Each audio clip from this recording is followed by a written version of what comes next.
This is Dr. Olu Asekun here again. Welcome to my podcast. Today is another Wednesday. This program is every Wednesday, 12 noon Central Standard Time. That is Dallas time.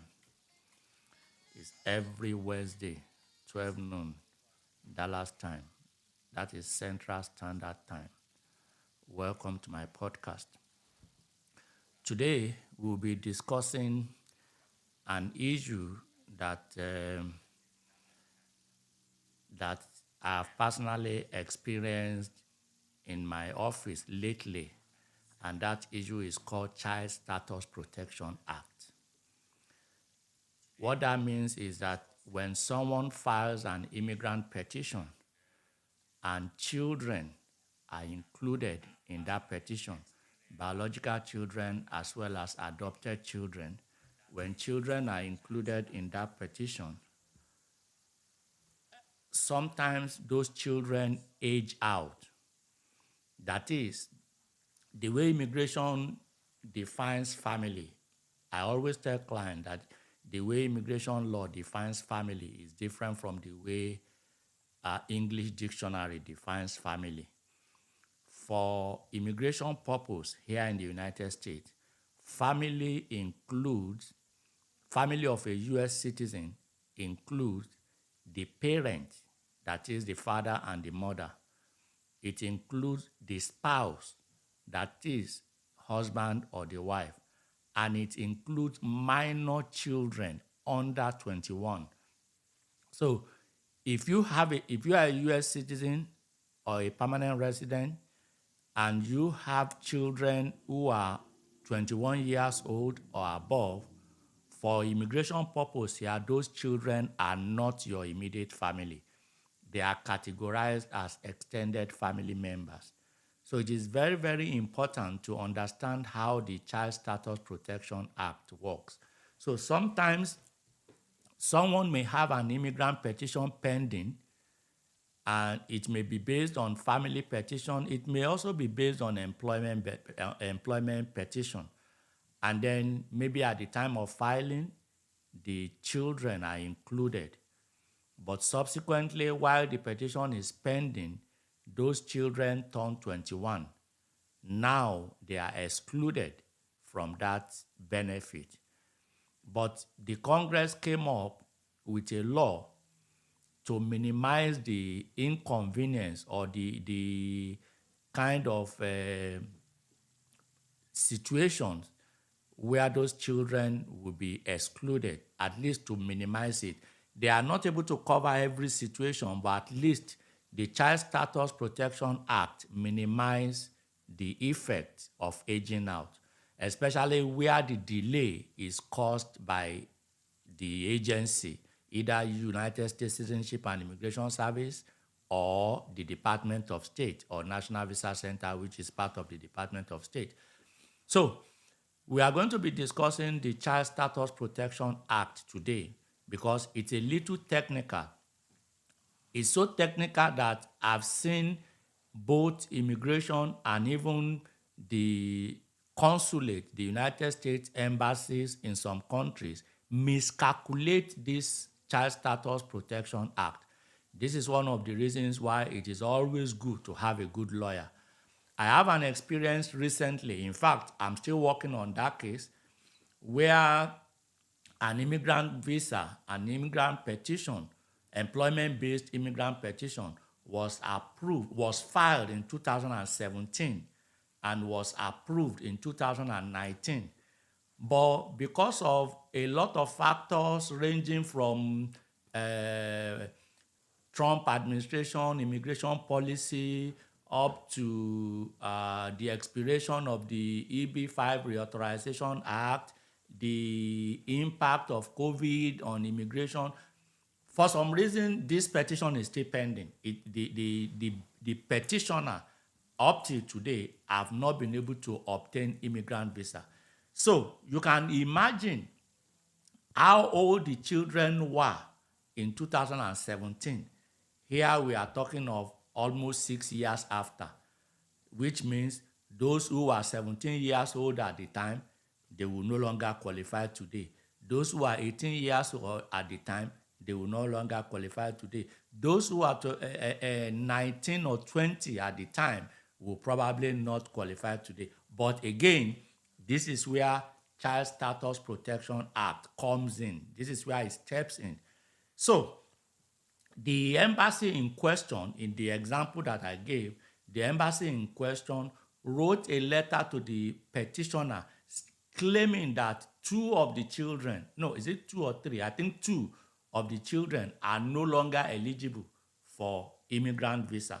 So I had to do a memorandum. I had to write a letter both to the National Visa Center and to the U.S. Embassy in question, telling them, explaining to them why they are wrong, why the children are still covered under the Child Status Protection Act. And that is exactly the reason why we are discussing the issue of Child Status Protection Act today. While I explain this, if you have questions, please send in your questions as we proceed. Please send in your question as I'm explaining Child Status Protection Act. Your questions could be based on Child Status Protection Act. It could also be based on other areas of law. We have decided to make this open. Ask your question. This is an opportunity. Remember, this is free. So ask your question, send in your question. In the meantime, I will continue to explain the Child Status Protection Act. If you missed this program today, remember to join us next week. And if you join us, remember to also subscribe so that when we go live, you will be notified. Now, the Congress, in protecting children in this type of situation, they enacted the Child Status Protection Act. But as I said, Child Status Protection Act requires some calculations. Not many people get it right. I mean, if the agency that is authorized to administer these policies, if they can get it wrong, you can imagine that a lot of people can also calculate it incorrectly. So what the law says is that at the time the petition is filed, you have to make some determination in determining whether Child Status Protection Act will protect the child or not. Those determinations are, one, you have to ask this question: is visa available at the time the petition was filed? Was visa available? This is very pertinent because whenever we talk about visa availability, non-immigration lawyers or non-lawyers generally may not understand what we are talking about, especially since we are talking about immigrant petition. In this case, we are talking about somebody obtaining permanent residency, which is green card. Now, for every type of green card, there are classifications, there are categories. We have employment-based green card and we have family-based green card. Under family-based green card, we have immediate family and we have extended family. Under employment-based green card, there are 5 categories. We have EB1, EB2, EB3, EB4, EB5. EB simply means employment-based. Family-based is FB. So when I refer to FB, it means family-based. When I refer to EB, it means employment-based. So, for every employment-based category, there are numerical limits.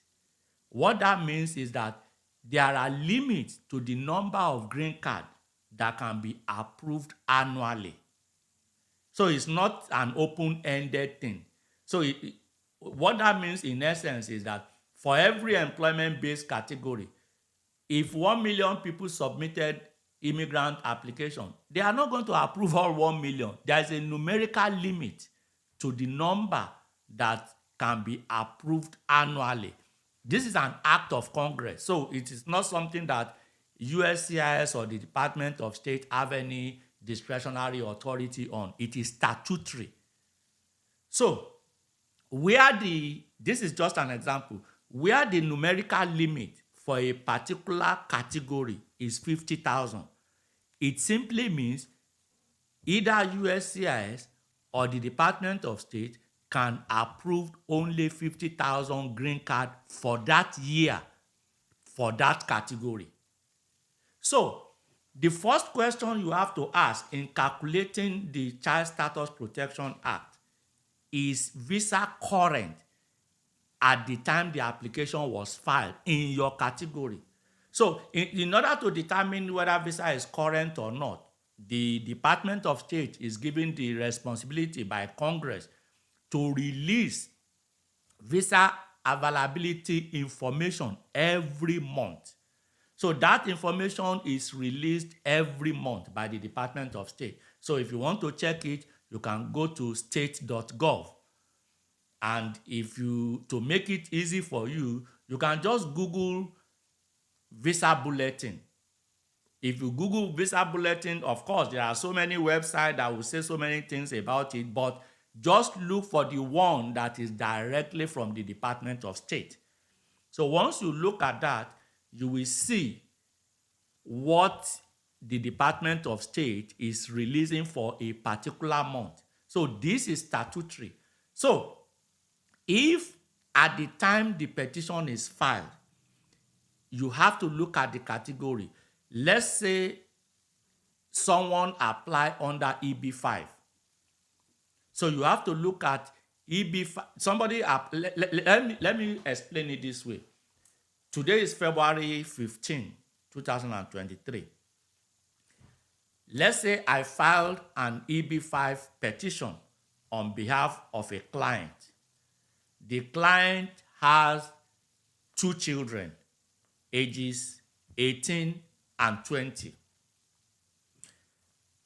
The first thing you look at in determining visa, Child Status Protection Act, you look at, as at February 15, 2023, is visa current for EB5 category? If the answer is yes, that child is protected under Child Status Protection Act. That is one of the requirements. There are other requirements, but that is the first requirement. Because if visa is not current at the time the application is filed, that child is not even eligible for Child Status Protection Act at that moment. The child may still be eligible subsequently before he or she turns 21. Remember, visa availability is released per month. So the fact that a child who is 18 years old is not eligible today does not mean that the child may not be eligible in 6 months' time. Does not mean that the child may not be eligible by the time the child is 19. Does not mean that the child may not be eligible by the time the child is 20. Does not mean that the child may not be eligible any time before the child turns 21. So this visa availability thing, you have to keep checking. Once visa has become available at any point before the child turns 21, that is the first requirement. The second requirement is whenever visa becomes available and the petition has been approved, the applicant, the petitioner, must act on the petition within 1 year. If the petitioner fails to act on the petition, the petitioner indirectly has slept on his or her right. So it is very important to understand all these procedures. So if an applicant or a petitioner is applying from outside the United States and the Department of State notifies the petitioner or the attorney that visa is current for this category now, if such an applicant or petitioner or the attorney does not take any step within 1 year from that moment on, the moment it is 1 year and 1 day, that child loses that Child Status Protection Act status. So this thing is a little technical. So it is very important to understand how all these things work. So if you file your petition, at the time the petition is filed, visa is not current. That child may not be protected under Child Status Protection Act. Again, it does not mean that the child cannot be subsequently protected anytime before the child turns 21. So you have to keep checking the visa bulletin at least up until the child turns 21. So this is very interesting and very technical. Recently, when I say recently, I mean this week, the Biden administration released an adjustment to the calculation of Child Status Protection Act. I will explain that, but before I do, I want to see if there are questions that I need to answer.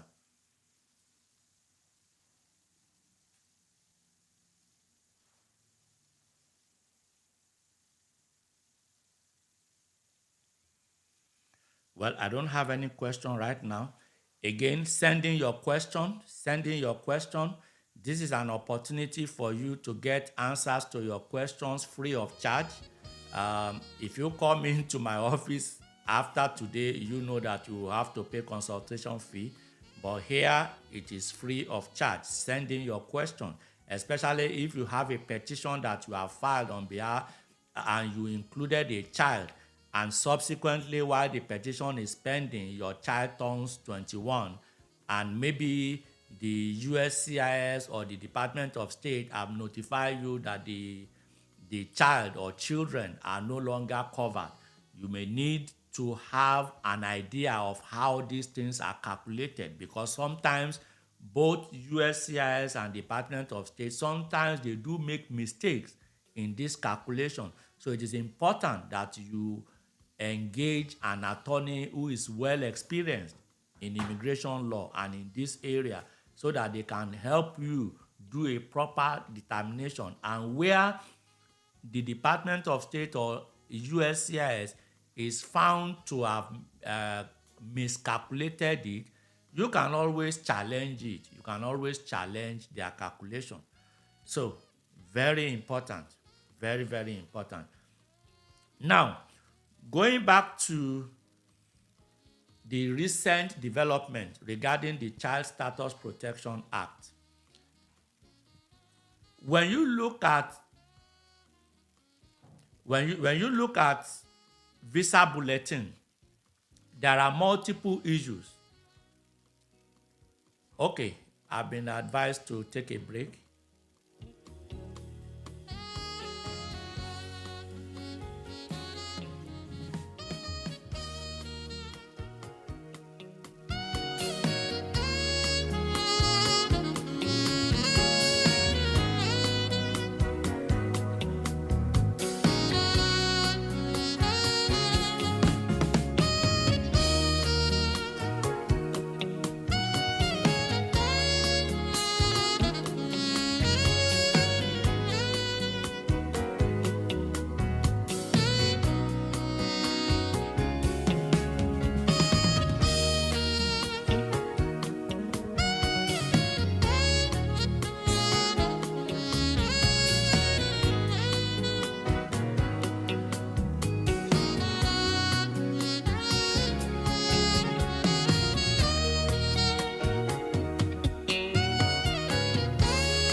Thank you for waiting. Sorry about that short break in transmission. I think there was some technical issues here.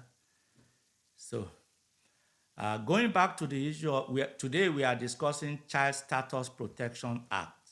Child Status Protection Act. Sending your questions. Questions are welcome. If you have a child, if you have a pending petition and you have a child who is included in your petition and you have concern that the child may age out, or you have been notified that the child is already aged out. So that is what we are discussing today. Child Status Protection Act, how the Congress has enacted a law to protect the interest of some children so that they don't age out while this process is going on. So we are explaining the Child Status Protection Act. If you missed the first part, you can as well go back to replay everything I've explained so far. Now, going back to the issue, the recent development from the Biden administration. I mean, I'm talking of development of this week. I mean, today is Wednesday, development of this week. So this week, the Biden administration announced an adjustment to the calculation of Child Status Protection Act. Again, Child Status Protection Act is not an executive program. It is an act of Congress. So the administration, no administration could change it. The only thing they did was just to adjust the calculation. I think there was some miscalculation or miscalculation before, which they are now trying to correct. Again, this is one of the reasons why you need a good immigration lawyer, so that even if they told you that your child is not eligible under the Child Status Protection Act, you want to calculate it and actually be sure that it is true that your child is not eligible. Otherwise, you can challenge it if you believe that there has been a miscalculation. Now, going back to the issue of visa bulletin, as I explained earlier, in order to determine whether a child is protected under the Child Status Protection Act, you have to check whether visa is current or not. And in order to determine whether visa is current or not, you have to look at the visa bulletin. Visa bulletin is something that is released by the Department of State every single month. Now, when they release it, there are several categories that are released. They release something called family-based. They also release something called employment-based. So under each of these categories, you also have what is called final action. And then you also have another one that is called eligibility for visa application. Now, to explain it in a layman's language, final action implies or affects somebody who is physically present here in the United States. Visa application affects somebody who is applying for immigrant visa from the consulate. We call it consular processing. Somebody who is doing consular processing. In other words, where the applicant, the petitioner, or the beneficiary, the derivatives, where they are physically located outside the United States, then they have to look at the visa application. But where the applicant or petitioner or derivatives or beneficiaries, where they are physically present in the United States, then they have to look at the final actions. Now, what the administration came up with this week is that usually visa applications are usually faster. In other words, whenever they release visa bulletin, they always have an earlier date for final action and later dates for visa bulletin, for visa application. So in other words, if an applicant or a petitioner submits an immigrant petition, let's say under EB3, for example, and that petition was filed, let's say December 2018, if that applicant or petitioner is physically present in the United States, the date that visa becomes available maybe 2019, for example, maybe March 2019. Now, in the case of the same exact petition, the same exact priority date for applicant or beneficiary who are outside the United States, the date visa becomes available maybe 2020, whereas the final action may be 2019. The reason for this is that the Department of State, they always leave room for visa processing for people who are outside the United States. In other words, those who are physically outside the United States, they cannot take any benefit from the petition until they enter the United States, until the process is completed. They cannot take any benefit. Whereas someone who is physically present in the United States can take a lot of benefit even before the green card is approved. For example, somebody who is physically present in the United States can submit a concurrent application for employment authorization, can submit a concurrent application for travel document, can file all this together with I-485 application for adjustment of status. So, even while waiting for the green card to be approved, they are already taking benefit of this petition or this application by having employment authorization, having social security number, being able to work, by having travel document, being able to go in and out of the United States, although the application for green card is still pending. These are benefits that someone who is applying from outside the United States does not have the opportunity to take advantage of. So because of that, the Department of State always leave room for those who are outside the United States to start the process much earlier than people who are physically present in the United States. So when you look at the visa bulletin, when you see the visa application, that is for people who are physically outside the United States. So the dates are always sooner. They always start the process for them much more sooner because they cannot take any benefit until the green card process is completed. Whereas the people who are physically present in the United States, their own date is a little later because they can always take advantage of other benefits while the green card application is pending. So this is what the Biden administration recently adjusted.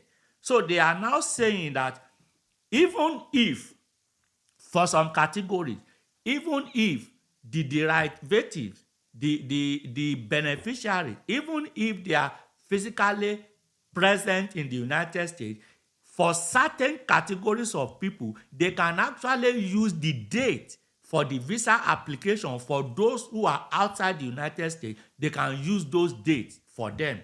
So what this means is that more people will be protected under this Child Status Protection Act.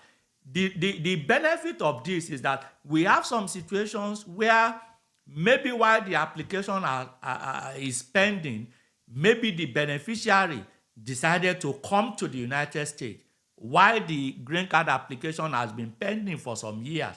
But before the process is commenced or before the process is completed, they decided to be physically present in the United States. Ordinarily, prior to this new policy, such a child, the visa availability that will have been applicable to them will have been final action, which will have been delayed.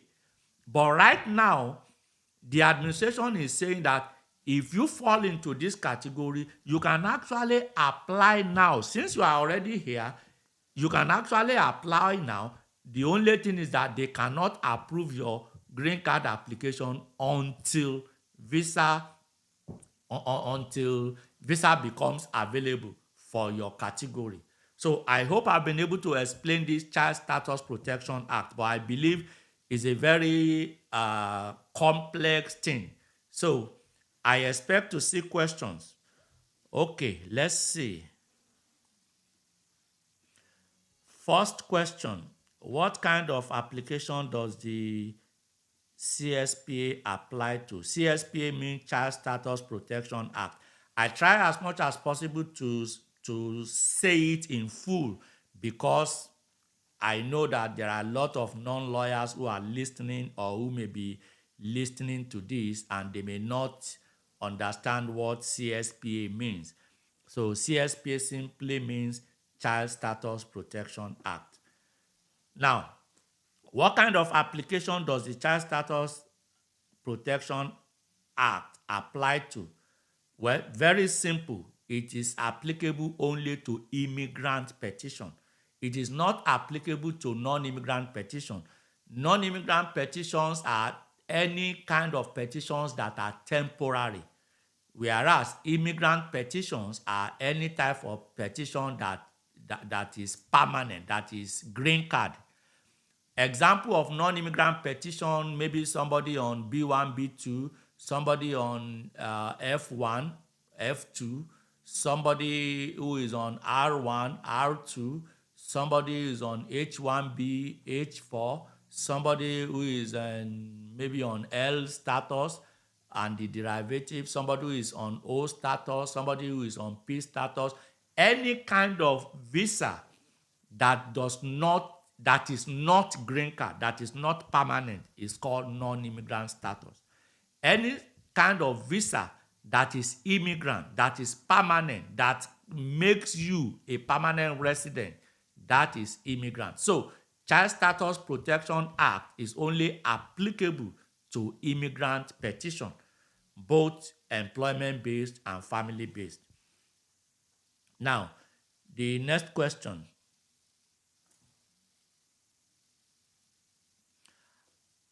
How does the Child Status Protection Act affect family-based immigration application? I've been explaining this all the while, so I don't know what exactly you want me to explain here. I've explained this all the while. If family-based petition, if someone apply for an immigrant petition, family-based immigrant petition, maybe somebody filed I-130 on your behalf. It could be your spouse, it could be your parent, it could be adopted parents. I mean, if an immigrant petition is filed on your behalf, whether it is family-based or not, if your children are going to age out, if they turn 21, if you look at the beginning of this program, I explained what Child Status Protection Act means, meaning that if you have minor children who are under 21, and those children, the immigrant petition was filed, they were included in the petition, and then along the line, those children turn 21 while the application is still pending, then Child Status Protection Act may be able to protect those children from aging out if they met those conditions that I explained before. I'm just going to mention it again, but I will not go into elaborate explanation, which I've done before. If you join this program late, you can always go back to listen to everything I've said, because if we have to go back repeating everything, we will not be able to move forward.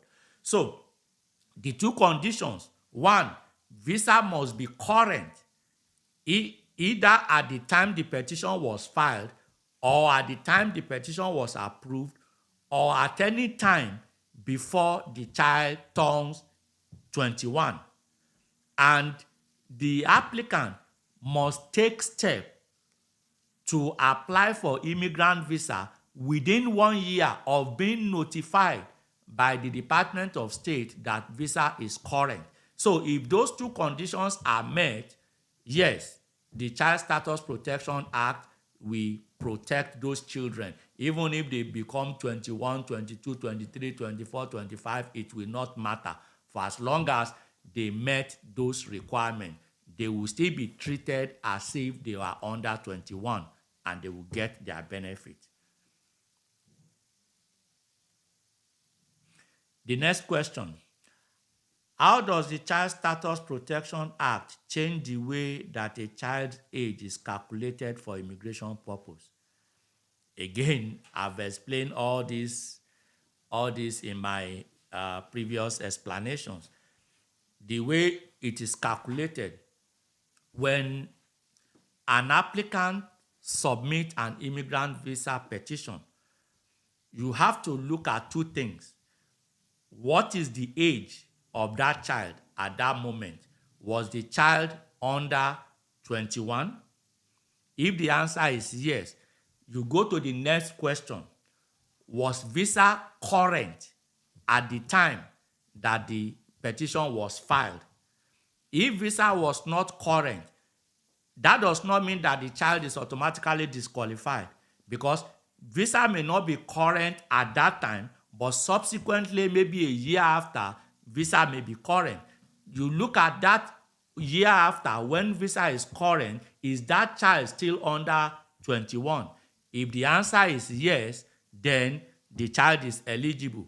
However, the next requirement you have to look at: even when the child is eligible, the moment the National Visa Center notifies the petitioner or the applicant that visa is current, you have to act within 1 year. If you don't act within 1 year, you lose that opportunity to be protected under the Child Status Protection Act. The next question: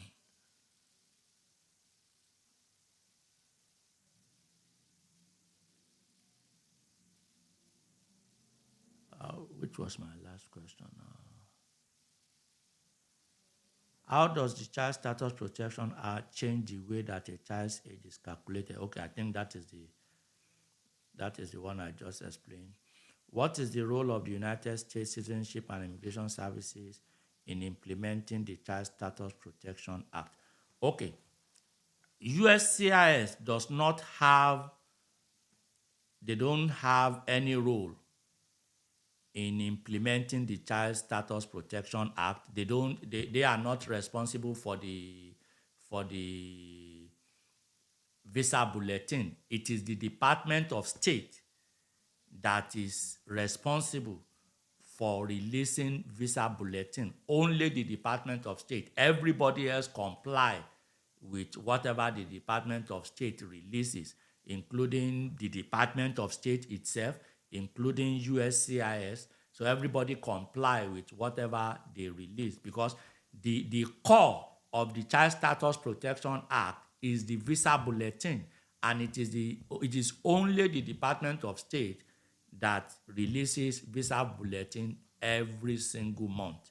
So USCIS, NVC, everybody complies with visa availability as released by the Department of State. Of course, USCIS is the one that will do the calculation based on what the Department of State has released and based on the priority date, the date the petition was filed.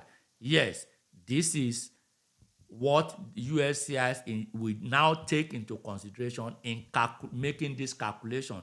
Same as the National Visa Center. National Visa Center will also take all this they will take it into account in conducting this calculation. Again, sometimes it is the U.S. Embassy that will do the calculation. Again, they will have to use these same statistics. The visa bulletin as released by the Department of State, the date the petition was filed, or the date it was approved, or the date visa becomes current, and the age of the beneficiary. So everybody uses the information provided by the Department of State.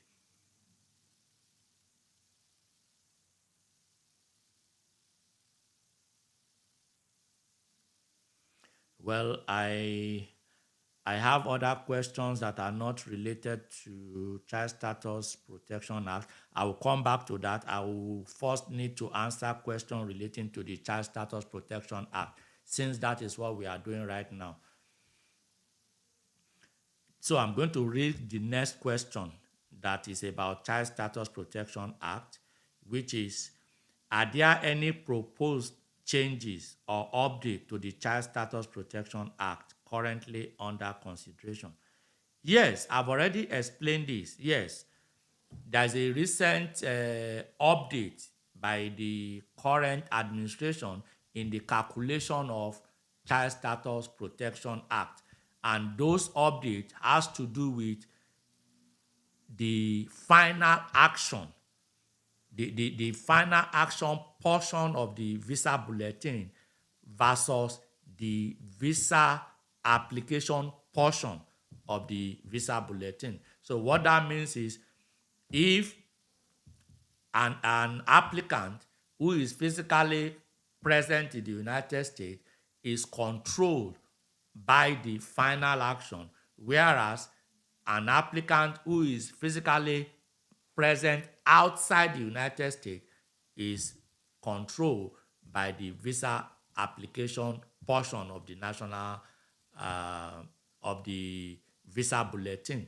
So they made that adjustment that certain applicants who maybe at the time they filed they were outside and now they are inside. So instead of using the final action, they can actually use the visa application aspect to do the calculation for them to enable them submit their application at this time. Yes, those are the adjustments to it.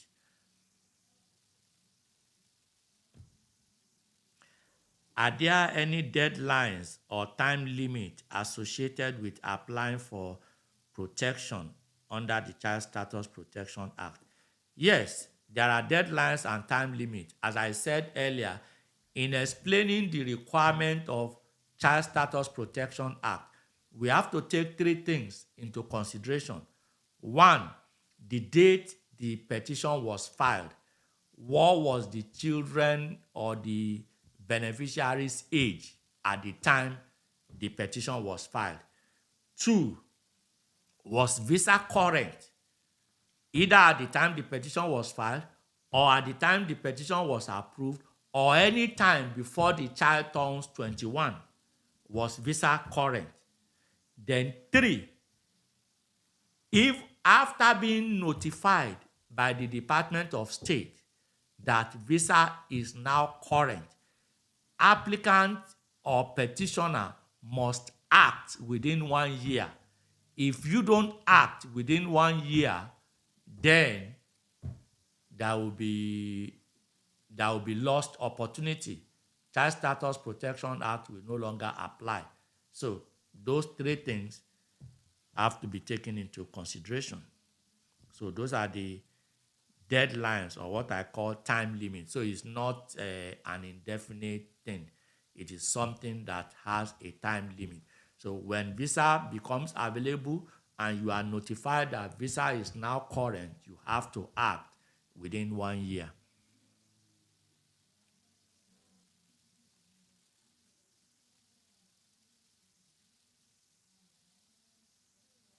I have other questions here, but they are not related to Child Status Protection Act. I will still answer it, but I want to first concentrate on questions relating to Child Status Protection Act. So if you have questions relating to Child Status Protection Act, send it in. So I will pause for a minute while waiting for that questions. If you don't have questions, then I will go into something else. Again, remember to subscribe. This is a program that will come on by God's grace every Wednesday, 12 p.m. Central Standard Time. That is Dallas time. Every Wednesday, 12 p.m. Central Standard Time. That is Dallas time. If you want to keep enjoying this, please subscribe to our channel so that when we go live, you will be notified that we are live and you'll be able to partake in this program. Well, in the absence of any other question on Child Status Protection Act, I will go into questions relating to other aspects of immigration law. There's a question here. Sir, can a B1, B2 visitor adjust status while presently in the U.S.? What options are available for such fellow? This is an open-ended question. Open-ended question. It's not a question we can answer in 1 hour. It's an open question, open-ended question. But to answer briefly, yes, the first thing you need to understand is what is called adjustment of status, because adjustment of status is not the same thing as change of status. A lot of people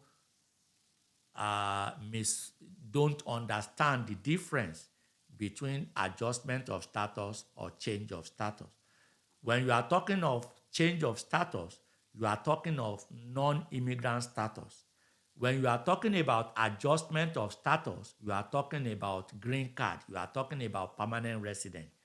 So, if your question is, can a visitor, B1, B2 visitor, apply for permanent residency, apply for green card? The answer is yes, but it depends on what category. Everybody applying for green card in the United States must have a ground. So you can't just submit application for permanent residence in isolation. There has to be a basis. So on what basis? The basis could be maybe you are a registered nurse. You already passed the board exam. You have an employer who is willing to sponsor you. The employer has filed an immigrant petition on your behalf. Based on that immigrant petition, you can apply for adjustment of status, even though you are on B1, B2. But your I-94 must be current in order for you to be eligible for adjustment, which means that when you come in, either as a visitor for pleasure, which is B2, or as a visitor for business, which is B1, you must, and maybe you are given 6 months at the port of entry. In order to be eligible for adjustment of status for employment-based, you must be maintaining legal status. You must have your adjustment application filed before the expiration of your I-94. That is employment-based. On the other hand, you may be applying for adjustment of status based on family relationship. Maybe when you came into the U.S., as a visitor, either visitor for business or visitor for pleasure, maybe you previously have a relationship, maybe you have someone you are dating, and then upon entering the United States, you decided to get married. Yes, upon getting married, that petitioner, the U.S. citizen petitioner, must file an immigrant petition on your behalf. That immigrant petition is called I-130. So once the I-130 is filed, yes, you can apply for adjustment of status, assuming that the petitioner is a U.S. citizen. Now, for non-U.S. citizen, for permanent resident, yes, a permanent resident may also be able to submit I-130 petition on your behalf, but whether or not you will be able to apply for adjustment of status depends on 2 factors. 1, is visa current? If visa is current, yes, you may be able to apply for adjustment of status. 2, are you maintaining legal status? If you are maintaining legal status, yes, you may be able to apply. So the difference between a U.S. citizen petitioning and a permanent resident petitioning is that for U.S. citizens, those requirements are waived. Even if you are out of status, you may still be able to apply for adjustment of status for as long as the petitioner is a U.S. citizen. Secondly, for U.S. citizens, they are not affected by visa bulletin because a U.S. citizen who is married to a foreigner, visa is automatically available because that falls within the definition of immediate family. So, I'm going to take a short break on the advice of the crew.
Welcome back. Are we live now? Okay, welcome back. I believe I was answering question about adjustment of status. What options are... So I was explaining, yes, for family-based, if someone is married to a U.S. citizen, even if the person is out of status, that one will not be a major issue. And there is no issue about visa availability because every family member of a U.S. citizen are exempt, immediate family member are exempt from visa availability. So if you are married to a United States citizen, you become immediate family member. And so the issue of visa availability will not affect such a person. So such a person may be able to adjust status. So I believe I've been able to answer this question. Let me go over the question again. Can a B1, B2 visitor adjust status while presently in the USA?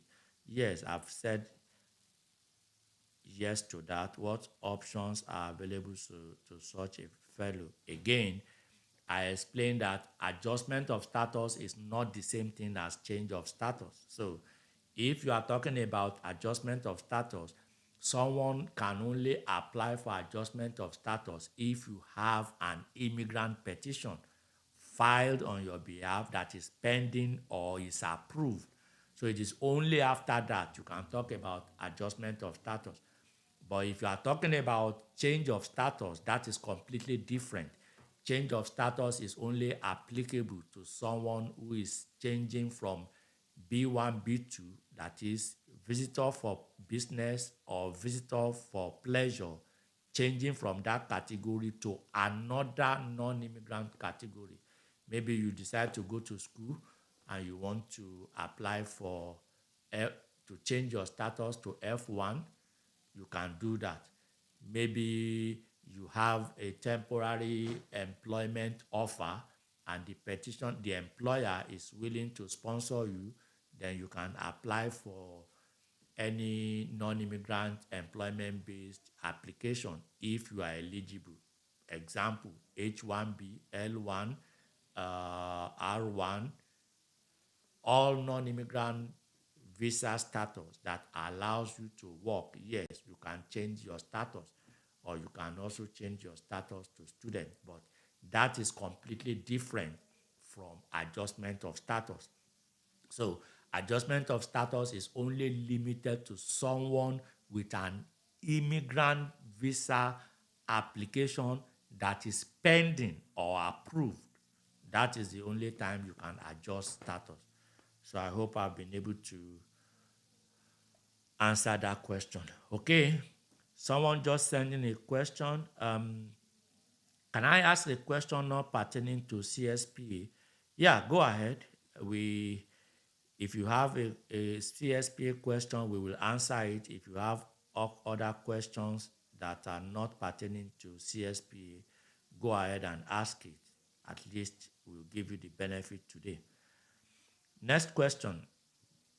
If my case is still open, but I'm not in the US, what can I do? I don't understand this question. What kind of case is open? I need to know. So there's no way I can answer this question if I don't understand it. It says, if my case is still open, what case? What do you have that is, I can't tell you what to do if I don't understand your question. Can you please clarify? And for the person who asked, can I ask a question not pertaining to CSPA? Yes, go ahead. We are waiting. Go ahead and ask your questions.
Well, I see your response. I see the case you said you have pending, but again, I will still not be able to answer it because I still don't understand exactly what you want.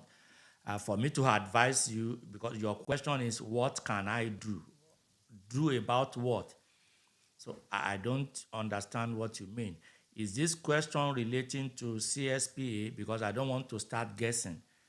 Are you saying you have this case pending and you have a child who is included, you want to know whether your child is included. I mean, what exactly is your question? Because you are asking me, what can I do? I really don't understand. What can you do about what? You said you have a pending case. Yes, you have a pending case. So what is the question? Do you have a child who is about to age out that you want to know whether your child is covered, or what exactly is the question? I don't get it. When you say, what can I do? I don't know. Do about what? Can you please clarify?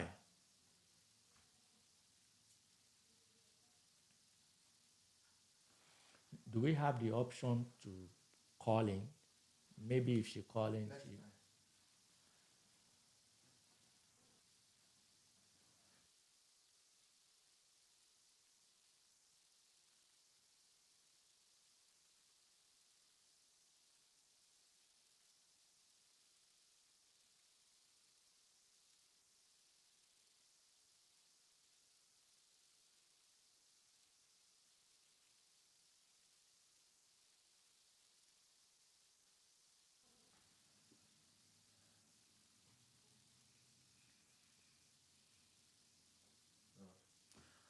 hopefully, by God's grace, maybe from next week, we will allow people to log in through Zoom.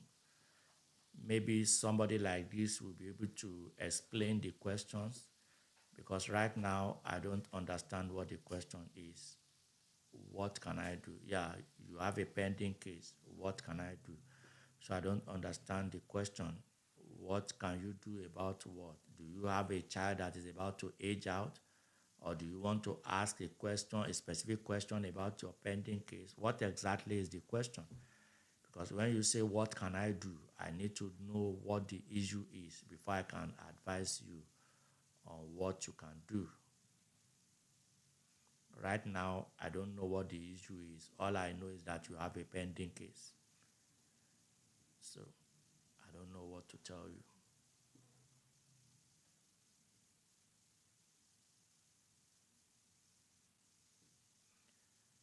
The person who asked, can I ask a question not pertaining to CSPA? Please go ahead. We're waiting for your questions. You can go ahead and ask your questions.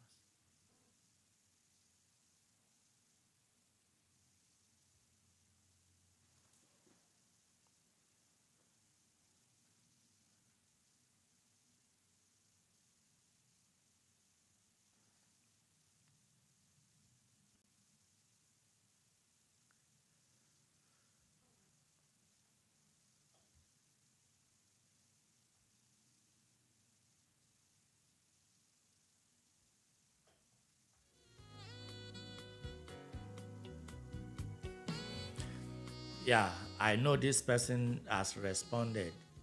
Again, okay, let me say it this way. You don't seem to understand me, or maybe I'm the one that is not understanding you. I understand the type of case you have pending. You said it's a battered woman case. Yes, I understand that. I know that's a VAWA case. What I don't understand is, what exactly is your question? What exactly is your question? Because what you ask me is, what can I do? So I want to know, what can you do about what? If your VAWA case is pending, the first question I need to understand is, are you physically in the US? Are you physically outside the US? If you are physically in the US or even outside the US, are your children included in this application? Is your question about your children, or is your question about the processing of your VAWA case? That is what I don't understand. If your question is about your children, whether you want to know whether if your children is covered under this VAWA case, I will need to know the priority date, and I will need to know how old the children were at the time the application is filed. If your question is about the processing, if your question is about the processing of your VAWA application, again, that depends on what I will tell you depends on whether you are physically in the United States or you are physically outside the United States. If you are physically in the United States and your VAWA is pending and you enter the United States legally initially, you may be able to apply for adjustment of status concurrently or even subsequently to the filing of the VAWA. You can apply for employment authorization as well. You can apply for travel documents. So there are a lot of things you can do while you are waiting for the VAWA petition to be adjudicated. So I hope it is one of those things that I've explained.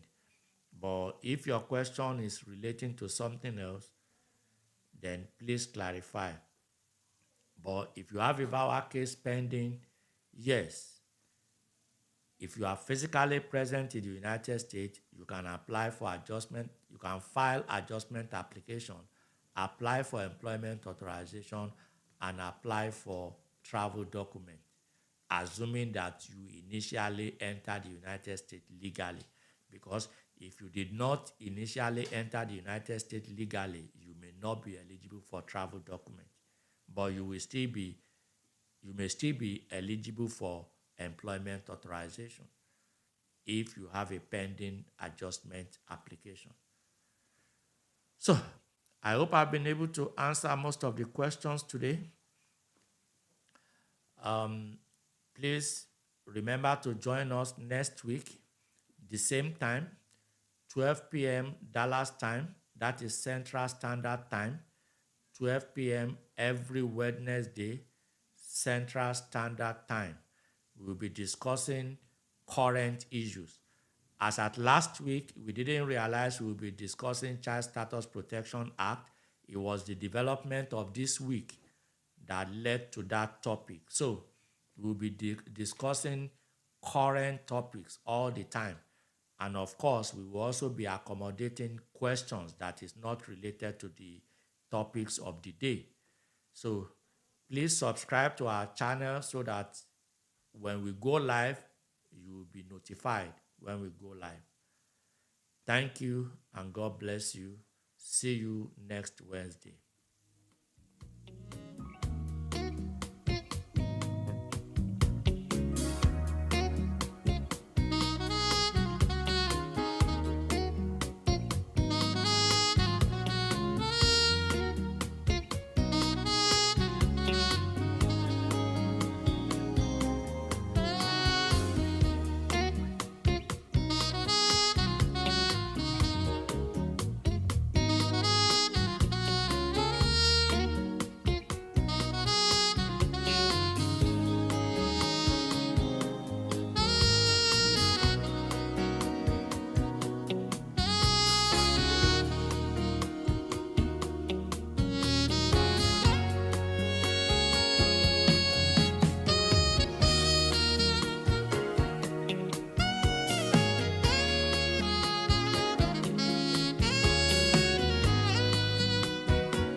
Another interesting thing about our office, we try as much as possible to put smiles in our client faces. As soon as we call that client, it's such a great feeling. I mean, at first when we're pranking them, I feel so bad. I was coming from work because like I told you, I'm like a member of this family, and call Asekun, he wants to talk to you. There is a strategy that we like to do. We like to surprise them. We would call and Mr. Olu would talk to them, letting them know, well, maybe something has gone wrong with their case. He made it look as if there was no approval. But then I was okay, I'm coming to your office. He said, okay, but just drive carefully and things like that. So okay, I'm waiting for you. Then when I came into the office, even the receptionist, her face was just blank. What is happening? He said, okay, let me tell him that you're around. I went to the office. He had already assembled the entire staff. And when I came in, wow, the balloon just busted. When he said, well, this is what, he made it look as if it was going to be like, and then he now, congratulations. He didn't say you were approved, he said, we have been approved. They get so excited, they're happy, they start crying, they're just super excited. I had times where I cry with them because you feel what they're feeling. And you understand what they go through, and it, like I mentioned, like we all handle their case, we all know their cases, and it's like I am one of them, and I understand what's going on, and I'm happy for them that it's finally ended and they are now where they want to be. That is our main goal. And I jumped. I didn't know how or where the strength came from. I didn't even think I could knock him down. I held his neck because that particular issue was so naughty. But God just used him and everything was resolved and I got my approval.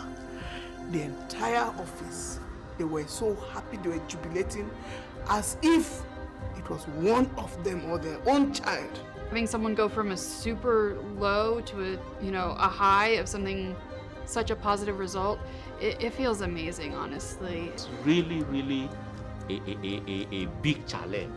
But again, we were able to put smiles in her face and we were able to get her substantial amount of money from the insurance company. Even after paying all her medical bills, she was able to smile to the bank. Our clients love us because we care. Their experiences are our experiences. Their joy is our joy. Their sorrow is our sorrow. So we really, really care about everyone that walks through those doors. And I think that that's what makes us special. And then I rolled on the ground. All of them, I was, Nigerians, how we react to issues. I was rolling on the ground, thanking God. Is that not caring what I was wearing or who I was looking. But the good thing is that the entire office was happy with me, not for me, because they felt that it was their win, it was their own. And we all celebrated. It was a good thing.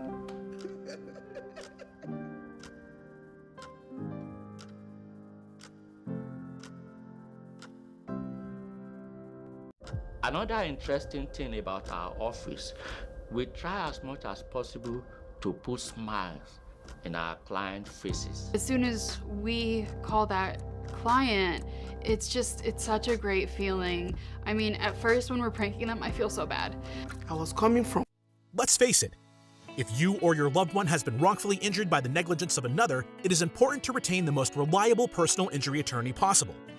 At the law office of Olu Asekun PC, our dedicated team of attorneys, comprising of Dr. Olu Asekun, Texas and New York licensed, Ya Adubafor, Texas licensed, Jane Asari, Texas licensed, and Olatoyosi Asekun, Missouri licensed, will fight for your rights. Whether your injury was the result of an auto accident, slip and fall, wrongful death, or medical malpractice, we offer representation on a contingency fee basis. That means that if there is no recovery, you pay us nothing. Contact us on oluasekun.lawyer to know more, or call, text, WhatsApp our office at 817-891-6655. 817-891-6655. Let's face it, if you or your loved one has been wrongfully injured by the negligence of another, it is important to retain the most reliable personal injury attorney possible.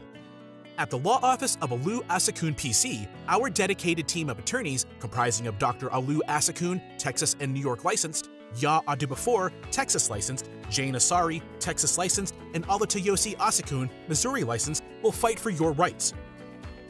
Whether your injury was the result of an auto accident, slip and fall, wrongful death, or medical malpractice, we offer representation on a contingency fee basis. That means that if there is no recovery, you pay us nothing. Contact us on oluasekun.lawyer to know more, or call, text, WhatsApp our office at 817-891-6655. 817-891-6655. Let's face it, if you or your loved one has been wrongfully injured by the negligence of another, it is important to retain the most reliable personal injury attorney possible. At the law office of Olu Asekun PC, our dedicated team of attorneys, comprising of Dr. Olu Asekun, Texas and New York licensed, Ya Adubafor, Texas licensed, Jane Asari, Texas licensed, and Olatoyosi Asekun, Missouri licensed, will fight for your rights. Whether your injury was the result of an auto accident, slip and fall, wrongful death, or medical malpractice, we offer representation on a contingency fee basis. That means that if there is no recovery, you pay us nothing. Contact us on oluasekun.lawyer to know more, or call, text, WhatsApp our office at 817-891-6655.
I was looking for Lawyer Asekun for help concerning my immigration status because everything was upside down, because I couldn't believe. I was even thinking maybe I'll be sent out back to Nigeria.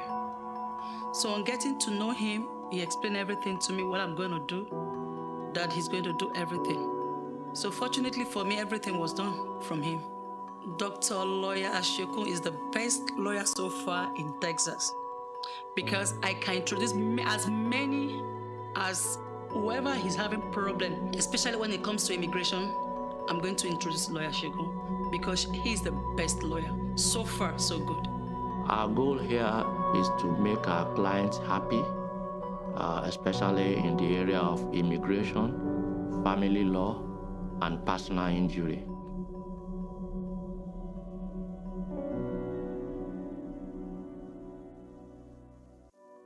was looking for Lawyer Asekun for help